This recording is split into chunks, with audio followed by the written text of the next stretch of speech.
at least part of your retirement where you don't have to worry about doing these job duties. I think he gets it built and then he hands it off. I think Gregg Popovich, of any coach in professional sports, is not somebody who cares so much where he's like, I can't walk away. And I wouldn't be shocked if after 2 years he said, all right, I'm done. Because that's just how Gregg Popovich is. He has other things he cares about outside of basketball. Obviously, he's maybe the greatest coach in the history of the NBA. One of the greatest coaches in the history of sports.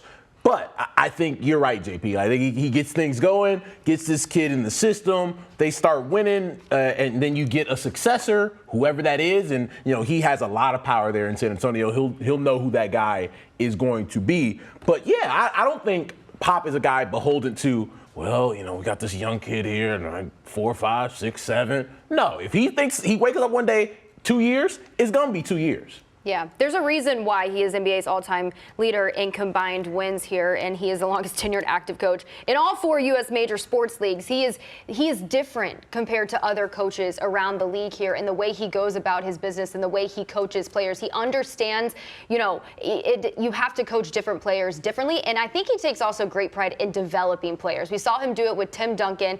Tim Duncan led them to 5 titles. I think he looks at a generational talent. This is not just like a typical #1 overall pick. This is a generational guy compared to LeBron James, some of the best to ever play the game. I think he gets excitement that he has another opportunity to coach a player like that. What I'd be curious about, though, in these next couple of years that might speed up this process, and I know he's already had some of these personalities probably come through his building, but we're in a different generation with players now, and you hear people talk about it all the time. When I talk to college football people, they said they have to approach the players differently. I talk to guys in the NFL. They're doing seminars on how to communicate with Gen Z because they have to do that in order to be successful. And for Pop, there might come a time where he says, listen, I've been doing things a specific way for a really long time. Yeah. And he's like, I don't have to do this anymore. Like, I don't have to continue to do this evolutionary thing.